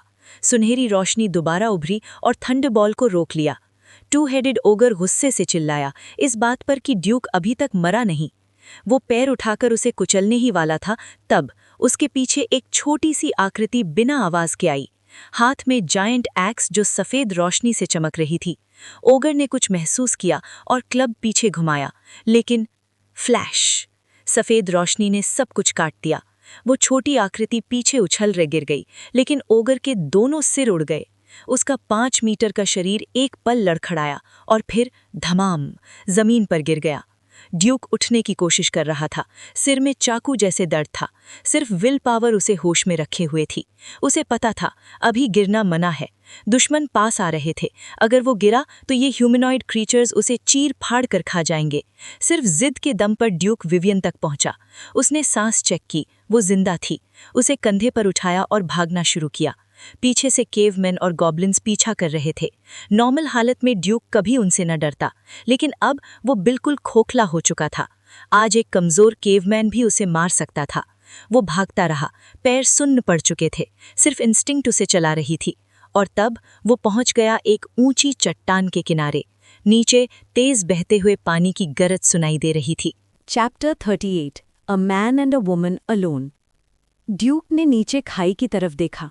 अंदाजा लगाया तो 20 मीटर से ज्यादा गहरी थी। अगर छलांग लगाई तो शायद जिंदा बच जाए, अगर नहीं लगाई तो मौत पक्की थी। उसका शरीर पहले ही एक नॉर्मल इंसान से काफी ज्यादा मजबूत था। पीक कंडीशन में होता तो इतनी हाइट से कूदना शायद जानलेवा नहीं होता, लेकिन अब उसकी हालत बिल्कुल अलग थी। और ऊपर से विवियन उसकी पीठ पर थी। रिजल्ट का कोई भरोसा नहीं था। सोचने का वक्त भी नहीं था।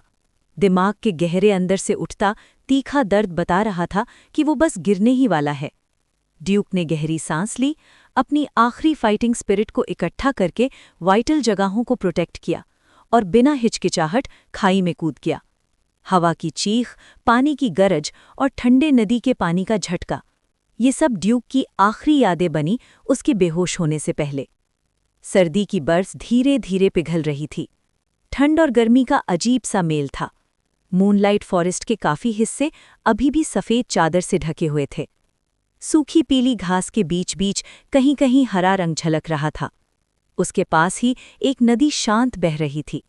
नदी के किनारे 2 लोग पड़े हुए थे। एक गिलहरी अपने पेड़ के बिल से निकली, शाख पर खड़ी होकर पाइन कोन चबाने लगी, नीचे पड़े लोगों को देखती हुई। पाइन कोन के छोटे टुकड़े नीचे गिरे और ड्यूक के चेहरे पर आ लगे।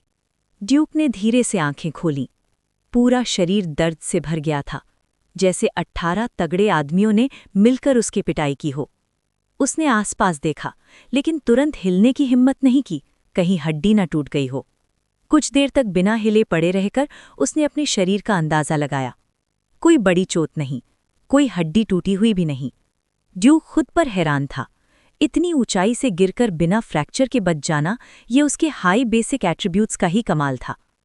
उसकी हड्डियां और मसल्स नॉर्मल इंसान से काफी ज्यादा मजबूत हो चुकी थीं। उसे तो ये भी लगा कि उसका बेहोश होना सिर्फ ब्रास रिंग के ओवरयूज की वजह से था, वरना शायद वो गिरने के बाद भी होश में रहता। दिमाग में अभी भी हल्का दर्द था, लेकिन काफी कम हो चुका था। अब चक्कर भी नहीं आ रहे थे। कितनी देर तक बेहोश रहा इसका अंदाजा नहीं था, लेकिन नींद के बाद उसकी स्पिरिट काफी रिकवर हो चुकी थी। थोड़ी देर बाद ड्यूक उठा और विवियन की तरफ बढ़ा। चेक करने पर उसे महसूस हुआ वो सांस ले रही थी, लेकिन थोड़ी तेज और बेचैन। हालात अच्छे नहीं थे। विवियन की ब्रेस्ट प्लेट काली पड़ चुकी थी, कई जगह से टूट फूट गई थी। नीचे के कपड़े भी जले और फटे हुए थे। ड्यूक ने विवियन को उठाया और पास की सूखी पीली घास पर ले गया। नर्म और सूखी जमीन ज्यादा कंफर्टेबल होती। उसने विवियन का आर्मर निकालना शुरू किया। अब ये सिर्फ बोझ बन चुका था। आर्मर का डिजाइन काफी कॉम्प्लेक्स था, लेकिन इस तरह बनाया गया था कि जरूरत पड़ने पर आसानी से उतारा जा सके। धीरे धीरे ड्यूक ने पूरा आर्मर उतार दिया। हर हिस्सा अलग हो सकता था, लेकिन वजन फिर भी काफी था। ब्रेस्ट प्लेट निकालते ही ड्यूक थोड़ा ऑकवर्ड महसूस करने लगा। 2-हेडेड ओगर के थंडरबॉल ने सिर्फ आर्मर ही नहीं, उसके कपड़ों को भी जला दिया था। विवियन का इनर गारमेंट सफेद था, अब फटा हुआ, जिसके नीचे से उसकी चिकनी फीकी सफेद त्वचा दिख रही थी। एक नज़र में ही सब कुछ दिख गया। युवा नारी की जीवंत और ताजगी भरी खूबसूरती। ड्यूक ने कभी सोचा भी नहीं था कि विवियन इतनी डेवलप्ड होगी। आर्मर पहने हुए ये बिल्कुल नजर नहीं आता था, लेकिन अब साफ था कि एक हाथ काफी नहीं होता। इसके उलट उसकी पतली कमर, डिफाइंड एब्डोमिनल लाइंस, उसका शरीर बेहद बैलेंस्ड और फिट था। ड्यूक ने नजर ज्यादा नहीं रोकी। उसने तुरंत विवियन के सीने के जख्मों का इलाज शुरू किया। उसे शक था कि 2 रिब टूट चुकी होंगी। ओगर के दोनों सिर काटने के दौरान विवियन पर उसका क्लब लगा था। चोट काफी गहरी थी। अगर विवियन नाइट लेवल पर ना होती तो शायद जिंदा ही ना बची होती। ड्यूक ने आसपास देखा और अपनी पिछली जिंदगी के ज्ञान से कॉमन हर्ब्स ढूंढने लगा। अच्छा हुआ ये स्प्रिंग का मौसम था, अगर गहरी सर्दी होती तो घास फूस मिलना भी मुश्किल होता। उसे थिसिल, मगवर्ट, डैंडेलियन जैसे हर्ब्स मिले। उन्हें नदी के पानी से धोया, फिर चबाकर लेप बनाया और विवियन के पेट के जख्मों पर लगाया ताकि ब्लीडिंग और इन्फ्लेमेशन कम हो। सब खत्म करने के बाद ड्यूक को एहसास हुआ कि विवियन को इस हालत में यहीं छोड़ना उसके लिए काफी डिस्ट्रैक्टिंग था। उसने अपने लिनन कपड़े उतारे और विवियन को पहना दिए। कपड़े विवियन पर थोड़े ढीले थे, जिससे वो ज्यादा घर जैसी लड़की सी लग रही थी। विवियन के सिर पर हेलमेट देखकर ड्यूक ने इसे उतारने का फैसला किया। जैसे ही हेलमेट निकला, ड्यूक एक पल के लिए जम गया। विवियन का चेहरा बेहद खूबसूरत था। होंठ चमक रहे थे जैसे आंखों को बुला रहे हों। पिछली जिंदगी में ऑनलाइन कई सुंदर चेहरे देखे थे, लेकिन इतने करीब से इतना लगभग परफेक्ट चेहरा ये पहली बार था। अफवाह थी कि विवियन जेड प्रोविंस की सबसे खूबसूरत लड़की है। आज ड्यूक ने उसे अपनी आंखों से सच होता देखा। कौन सोच सकता था कि वो इतनी खूबसूरती को हेलमेट के पीछे छुपाकर रखती थी। धीरे से ड्यूक ने विवियन को घास पर लिटा दिया, उसके लेग आर्मर और जूते उतारे। उसकी राइट लेग पर साफ फ्रैक्चर दिख रहा था। ड्यूक ने सफेद मोजे उतारे और उसके नर्म उजले पैर दिखाई दिए। उसने आसपास से सूखी घास और लकड़ी इकट्ठा की और विवियन की टूटी टांग को स्प्लिंट कर दिया। उसे यकीन नहीं हो रहा था कि इतनी ट्रेनिंग के बाद भी विवियन के पैर इतने नर्म और लचीले थे। उसकी टांगें परफेक्ट कर्व्स के साथ लंबी और भरी हुई थीं। सब कुछ करने के बाद ड्यूक का पेट जोर से गुर्राया। तब उसे एहसास हुआ कि उसे भूख लग रही है, बहुत ज्यादा। इस लेवल की भूख का मतलब था वो कम से कम 1 दिन और 1 रात बेहोश रहा होगा। इतनी देर नदी के पास सोकर भी बुखार न आना वाकई किस्मत की बात थी। तब ड्यूक की नजर ऊपर पड़ी, वही गिलहरी। उसने खाना चबाना बंद किया, खतरा महसूस किया और कुछ ही छलांग में गायब हो गई। ड्यूक पेड़ पर चढ़ा, उस बिल तक पहुंचा और अंदर देखा। वहां पाइन नट्स थे और कुछ मशरूम्स भी, कुछ सूखे हुए, कुछ पर गिलहरी के दांत के निशान। ड्यूक ने बिल्कुल हिचकिचाहट नहीं की, सब कुछ उठा लिया और पेट भरकर खा लिया। दूर से गिलहरी शाख के पीछे से झांक रही थी, चिनचिनाती हुई, जैसे कह रही हो, बेशर्म चोर। Chapter 39 feeding. ज्यादा आवाज निकाली ना तो तुझे भी खा जाऊंगा, ड्यूक ने पाइन नट्स तोड़ते हुए गुस्से से कहा। दूर बैठी गिलहरी ने जैसे ही ये सुना तुरंत चुप हो गई।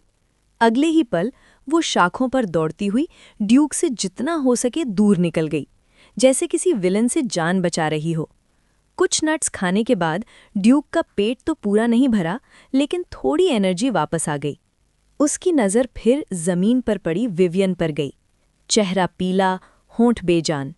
ड्यूक को थोड़ी चिंता हुई। वो खुद तो नट्स खा सकता था, लेकिन बेहोश विवियन का क्या? ये नट्स उसके लिए बिल्कुल ठीक नहीं थे, सख्त थे और बेहोशी में खिलाने पर गला अटकने का खतरा था। नंगे सीने वाला ड्यूक कुछ देर सोचता रहा, फिर नदी के किनारे चल दिया। नदी तेज बह रही थी, लेकिन ज्यादा गहरी नहीं थी। साफ पानी में नीली मछलियां तैरती हुई दिख रही थी। ड्यूक के दिमाग में तुरंत एक आइडिया आया। उसने अपनी कमर से वो डैगर निकाला जो हमेशा उसके साथ रहता था। अब वही उसका अकेला वेपन बचा था। उसकी लॉन्ग स्वॉर्ड और विवियन की एक्स दोनों ओगर के साथ ही कहीं खो चुकी थीं। ड्यूक बिना सोचे सीधा ठंडे पानी में घुस गया। सांस, उसका शरीर बुरी तरह कांप उठा। बर्फ जैसा ठंडा पानी हड्डियों तक चुभ रहा था। मछलियां काफी तेज थीं। काफी मेहनत के बाद ड्यूक ने 2 नीली मछली पकड़ी। उसने तुरंत उन्हें साफ किया, स्केल और अंदर के हिस्से हटाए। आसपास से पेरिला और मिंट के पत्ते तोड़ लिए, सिंपल सीजनिंग के लिए। तब ड्यूक की नज़र विवियन के हेलमेट पर पड़ी। काम आ सकता है, उसने सोचा। उसने हेलमेट नदी में धोया, उसमें साफ पानी भरा, फिर पत्थर और डैगर की मदद से सूखी घास के साथ बड़ी मुश्किल से आग जलाई। 2 मछलियां इस टेम्पररी बर्तन में डाल दी गईं। कुछ ही देर में खुशबू उठने लगी, मछली की मीठी महक, पेरिला और मिंट की ताजगी के साथ। सूप धीरे धीरे दूधिया सफ़ेद हो गया, देखते ही भूख जगाने वाला। मछली पकने के बाद ड्यूक ने डैगर से थोड़ा मीट काटा और टेस्ट किया। ठीक है। कोई नमक मसाला नहीं था, लेकिन भूख इतनी थी कि सब कुछ स्वर्ग जैसा लग रहा था। ड्यूक ने पूरी एक मछली खा ली और सूप के कुछ घूंट पिए। आखिरकार पेट के अंदर थोड़ी गर्मी महसूस हुई। पेट पूरा नहीं भरा, लेकिन इस हालत में इतना भी किसी ब्लेसिंग से कम नहीं था। उसकी नज़र फिर बेहोश विवियन पर गई। कुछ पल सोचने के बाद ड्यूक ने बची हुई मछली का मीट निकाला, उसे चबाकर लेप बनाया और धीरे धीरे विवियन को खिलाने लगा। तरीका थोड़ा शर्मनाक था, लेकिन सिचुएशन ने कोई और ऑप्शन छोड़ा ही नहीं था। ड्यूक बस यही दुआ कर रहा था कि विवियन इस वक्त ना जागे, वरना शायद उसी पल छुरा घुसा देती। वो बहुत धीरे खिला रहा था, थोड़ा मीट फिर थोड़ा सूप का छोटा घूंट, पूरी सावधानी के साथ। एक पूरी मछली खिलाने में लगभग 1 घंटा लग गया। ड्यूक ने गहरी सांस ली। लोगों की देखभाल करना इतना मुश्किल होता है, उसने मन ही मन सोचा। मछली और सूप के बाद विवियन का चेहरा थोड़ा गुलाबी होने लगा, सांस भी धीरे धीरे स्टेबल हो रही थी। ड्यूक ने आसमान की तरफ देखा। फॉरेस्ट का मौसम भरोसे लायक नहीं होता, कभी भी बारिश आ सकती थी। विवियन की रिब्स टूटी थी, राइट लेग फ्रैक्चर्ड थी, हिलना मुश्किल था। अगर बारिश आ गई और वो भीग गई तो चोट और बिगड़ जाती। इसलिए ड्यूक ने आसपास जंगल में शेल्टर का जुगाड़ ढूंढना शुरू किया, लेकिन ज्यादा दूर नहीं गया, कहीं विवियन को जरूरत पड़ जाए। उसे बड़े पत्तों वाले पौधे मिले, बनाना लीव्स जैसे। ड्यूक ने डैगर से काफी सारे पत्ते काट कर लाए और शाखों के ऊपर एक टेम्पररी छत बना दी। अब अगर अचानक बारिश भी हुई तो दोनों भीगने से बच जाएंगे। थोड़ी देर आराम के बाद ड्यूक ने आगे का प्लान सोचा। हर दिशा एक जैसी लग रही थी, एग्जैक्ट लोकेशन का कोई अंदाजा नहीं था, सिर्फ सूरज से ही डायरेक्शन का थोड़ा बहुत आइडिया मिल सकता था। लेकिन बिना जगह जाने कहाँ जाएं ये डिसाइड करना नामुमकिन था। आखिर ड्यूक ने फैसला किया, जब तक विवियन होश में ना आ जाए और थोड़ी रिकवर ना कर ले, कहीं जाना बेकार है। इस बीच उसने giant whale breathing technique practice करनी शुरू की, ताकि थोड़ी फाइटिंग स्पिरिट वापस आ सके। आज जंगल शांत था, हल्की हवा, दूर के पक्षी और पास बहते पानी की हल्की छलछल सब मिलकर एक गहरी सुकून भरी शांति रच रहे थे। 2 दिन बाद विवियन अभी भी बेहोश थी। आज ड्यूक का दिन काफी लकी था। उसने एक बूढ़ा जंगली सुअर और उसके 2 बच्चे शिकार किए। बूढ़े सुअर को उसने सीधा दूर की खाई में फेंक दिया, ताकि किसी हाई लेवल मैजिकल बीस्ट का ध्यान ना आए। उसका मीट खट्टा और सख्त था, खाने लायक ही नहीं, सिर्फ छोटे पिगलेट्स का मीट ठीक था। उसने उन्हें प्रोसेस किया, अंदर के पार्ट्स गड्ढे में दफनाए और अपनी मौजूदगी के निशान जितना हो सके मिटा दिए। नॉर्मल जानवरों से अब ड्यूक को डर नहीं लगता था। उसकी स्ट्रेंथ के सामने सिर्फ मैजिकल बीस्ट्स ही खतरा थे। उसने दोनों पिगलेट्स भुने। एक पूरा पिगलेट उसने अकेली खा ली। कई दिन बाद पहली बार पेट भर के खाना मिला। स्टोरेज का कोई तरीका नहीं था, इसलिए मीट तुरंत खाना ही पड़ता। पहले की तरह दूसरे पिगलेट को मीट ड्यूक ने चबाकर विवियन को खिलाना शुरू किया। हर बार जब उसकी सांस विवियन के चेहरे को छूती जाती, ड्यूक का दिल तेज धड़कने लगता, एक अजीब सी गुदगुदी सी महसूस होती। आज खिलाते वक्त ड्यूक ने महसूस किया विवियन का शरीर हल्का सा कांपा। उसका दिल धक से रह गया। विवियन जाग चुकी थी। इस हालत में दोनों के बीच का माहौल बेहद इंटीमेट हो गया था। विवियन बेहोशी का नाटक कर रही थी और ड्यूक भी अनजान बनकर उसे खिलाता रहा। होश में होने के बावजूद विवियन अपनी इंस्टिंक्ट पूरी तरह कंट्रोल नहीं कर पा रही थी। कभी कभी खिलाते वक्त उसके होंठ ड्यूक के हाथ से लग जाते। हर बार ऐसा होता, विवियन का शरीर हल्का सा कांपता, उंगलियां कस जाती, दिल तेज धड़कने लगता, सांस भारी हो जाती। ड्यूक ने थोड़ी ऑकवर्डनेस के साथ खिलाना पूरा किया। अब प्रोसेस थोड़ा स्मूथ था, क्योंकि विवियन अवेयर थी। लेकिन खाना खत्म होने के बाद भी विवियन ने आंखें नहीं खोली। शायद वो खुद नहीं जानती थी कि इस सिचुएशन को कैसे हैंडल करे। वो जानती थी ड्यूक उसकी जान बचा रहा है, इसीलिए उसके दिल में अजीब से मिक्स्ड इमोशंस थे। जब ड्यूक ने उसके होठों से ग्रीस साफ की, उसका शरीर फिर हल्का सा हिला। ड्यूक ने कुछ नोटिस न करने का नाटक किया। उसने हेलमेट, जो पॉट की तरह यूज हुआ था, नदी में धोया, पानी भरा, फिर से उबालने रख दिया। ऐसे हालात में वो बिना उबाला पानी बिल्कुल नहीं पीता। पिछली जिंदगी की आदत अभी तक साथ थी। सब काम निपटाकर ड्यूक पास ही बैठकर giant whale breathing technique practice करने लगा।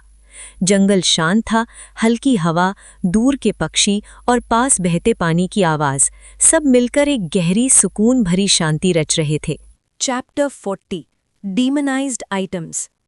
शाम के वक्त ड्यूक ने फिर से आग जलाई और बचे हुए छोटे जंगली सुअर के मीट को थोड़ा गर्म करने के लिए सेकने लगा।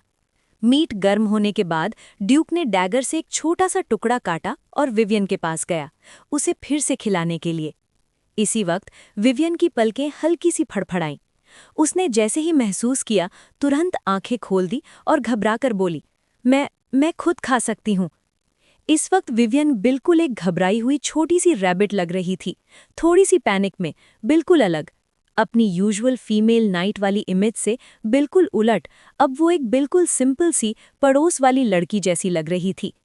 ड्यूक ने ऑकवर्डली सर खुजाया, फिर मीट का टुकड़ा विवियन की तरफ बढ़ा दिया। विवियन ने चुपचाप ले लिया और धीरे धीरे खाने लगी। उसके बाद ड्यूक और मीट काटता रहा और उसे देता रहा। पूरा प्रोसेस बिल्कुल खामोशी में चला। न ड्यूक बोला, न विवियन। विवियन की नज़र उठकर ड्यूक से मिलाने की हिम्मत भी नहीं कर रही थी। तब विवियन को अपने पहने हुए कपड़ों का एहसास हुआ। वो समझ गई, अंदर से वो बिल्कुल वैक्यूम स्टेट में थी। इसका मतलब ड्यूक सब कुछ देख चुका था। ये सोचते ही उसका चेहरा पके हुए सेब की तरह लाल हो गया। इसी वक्त ड्यूक ने भी महसूस किया, आर्मर में विवियन और बिना आर्मर के विवियन जैसे दो अलग लोग हों। आर्मर के अंदर वो सख्त, ठंडी और मजबूत थी, जबकि अब वो नर्म, शर्मीली और काफ़ी फेमिनिन लग रही थी। कुछ देर बाद जब ड्यूक फिर से मीट देने वाला था, विवियन ने धीरे से कहा, मैं फुल हो गई हूँ, तुम खाओ, धन्यवाद। ड्यूक को भी भूख लगी हुई थी, इसलिए उसने कोई फॉर्मेलिटी नहीं की और खुद खाने लगा। विवियन ने अपने पेट पर लगे हर्ब्स को छुआ, फिर अपनी राइट लेग की तरफ देखा, लकड़ियों से बंधी हुई, दवाई से भरी। उसके दिल में थोड़ी सी गर्माहट आ गई। उस वक्त की सिचुएशन उसे याद थी। उस हाल में ड्यूक का उसे उठाकर भागना और अकेला ना छोड़ना, ये बहुत रेयर बात थी। अगर ड्यूक ना होता तो शायद वो जिंदा भी ना होती, और इतनी ध्यान से केयर मिलना तो और भी मुश्किल था। ड्यूक ने ज्यादा नहीं सोचा था। विवियन ने उसकी मदद की थी, इसलिए उसने उसे बचाया, बस इतना ही। और सच ये भी था, अगर विवियन ने 2 हेडेड ओगर के दोनों सर ना काटे होते तो ड्यूक भी कभी जिंदा नहीं बचता। खाने के बाद ड्यूक ने आसपास से कुछ फ्रेश हर्ब्स तोड़े, उन्हें चबाकर एक बड़े पत्ते पर रखा और बोला, तुम्हारी ड्रेसिंग चेंज कर देता हूँ। मैं खुद कर लूंगी। विवियन फिर से घबरा गई, जैसे किसी बात का ख्याल आ गया हो। ड्यूक ने शांत लेकिन पक्के टोन में कहा, तुम ठीक से बैठ भी नहीं सकती, कई रिब्स टूटी हुई हैं, और पैर की ड्रेसिंग तुम खुद पहुंचकर चेंज नहीं कर पाओगी, बस लेटी रहो, मैं कर देता हूँ। उसके शब्दों में ऐसी क्लैरिटी थी कि कोई बहस की गुंजाइश ही नहीं बची। विवियन ने कोई आर्ग्यूमेंट नहीं किया, बस हल्की सी आवाज में बोली और साइड में मुंह घुमाकर लेट गई, चेहरा पूरी तरह लाल। धीरे से ड्यूक ने विवियन के कपड़े ऊपर किए, एक हद तक रुककर, फिर पेट पर लगे पुराने हर्ब्स हटाकर नए हर्ब्स लगाने लगा। दवाई लगाते वक्त उसकी उंगलियां कभी कभी विवियन की स्किन को छू जाती। ड्यूक को महसूस हो रहा था कि विवियन का शरीर हल्का हल्का कांप रहा था, पर कोई चॉइस नहीं थी, उसे काम पूरा करना ही था। उसके बाद राइट फुट की बारी आई। ड्यूक ने सावधानी से पैंट का पांचा ऊपर किया, सामने आई एक फेयर, स्लिम और परफेक्टली कर्व्ड टांग। स्टिक्स हटाकर उसने पैर को हाथ में लिया, पुरानी दवाई साफ की, नदी के पानी से धोया, नए हर्ब्स लगाए और फिर से स्टिक्स से बांध दिया। पूरे प्रोसेस में विवियन बिल्कुल चुप रही। आखिर में शर्म के मारे उसने आंखें बंद कर लीं, हाथ से कपड़ों का किनारा कसकर पकड़ लिया और कभी कभी पैर की उंगलियां अपने आप तन जातीं। ड्रेसिंग चेंज हो जाने के बाद ड्यूक पास ही बैठकर प्रैक्टिस करने लगा। दोनों के बीच अभी भी खामोशी थी, सिर्फ सांसों की आवाज सुनाई दे रही थी। कुछ देर बाद विवियन ने धीरे से पूछा, वो पहले तुम्हारे ऊपर जो सुनहरी रोशनी थी, वो क्या थी? बैटल के दौरान उसने नोटिस किया था, लेकिन उस वक्त पूछने का मौका नहीं मिला। ये ड्यूक ने हाथ उठाकर ब्रास रिंग दिखाई। विवियन थोड़ी हैरान हुई। तुम्हारे पास डीमनाइज्ड आइटम है? ड्यूक ने पहली बार ये नाम सुना। इसे यही कहते हैं? विवियन ने समझाया, डीमनाइज्ड आइटम्स विजर्ड्स के छोड़े हुए आइटम्स होते हैं, उनमें स्पेल्स एन्चांट होते हैं। आमतौर पर सिर्फ विजर्ड्स ही यूज कर सकते हैं। पर मैं तो विजर्ड नहीं हूं, ड्यूक ने कहा, कंफ्यूजन में। विवियन बोली, अगर किसी में विज़र्ड बनने की क्वालिटी हो तो वो अपनी स्पिरिचुअल पावर से डीमनाइज्ड आइटम एक्टिवेट कर सकता है। मेरे पिता भी ऐसे ही हैं। तुम्हारे पिता अर्ल, ड्यूक को कुछ याद आया। मिन्स्ट्रल की बात, अर्ल हार्डी का रेड ग्लव जो पास के लोगों को एक झटके में मार सकता था। अब समझ आया, वो भी एक अटैक टाइप डीमनाइज्ड आइटम था। समझ गया, शायद मुझे पहले बता देना चाहिए था। अगर मुझे पहले पता होता तो उस ओगर से लड़ना थोड़ा आसान होता, लेकिन जो हो चुका था उसे बदला नहीं जा सकता। विवियन ने सर हिला दिया। कोई फायदा नहीं, मैं उसे एक्टिवेट नहीं कर सकती। फिर उसने पूछा, तुम जानते हो मैं इतनी जिद्दी क्यों हूं ग्रेट नाइट बनने की? स्ट्रांग बनने के लिए? ड्यूक ने पूछा। विवियन ने धीरे से कहा, सिर्फ स्ट्रांग बनने के लिए नहीं। जब giant well breathing technique 9th level तक पहुंच जाती है तो स्पिरिचुअल पावर भी थोड़ी बढ़ती है और तब विज़र्ड बनने की क्वालिफिकेशन मिल जाती है। मेरी स्पिरिचुअल पावर विज़र्ड बनने के थ्रेशोल्ड से बस थोड़ी सी कम है।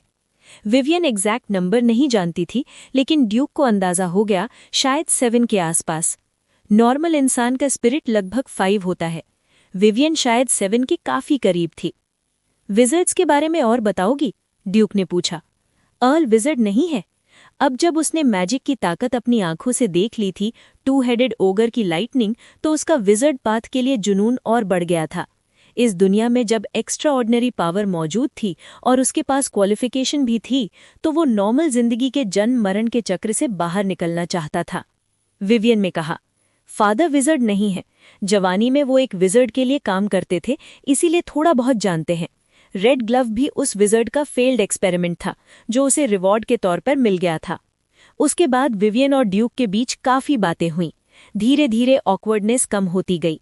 ड्यूक को पता चला इस दुनिया में सच में विज़र्ड्स मौजूद हैं, लेकिन बहुत ही rare. Vera kingdom Florence continent पर था, जहां विज़र्ड्स मिलना लगभग नामुमकिन था, और अगर कहीं हों भी तो आम लोग ना उनसे मिल सकते थे, ना ही उनके वजूद के बारे में जान पाते थे।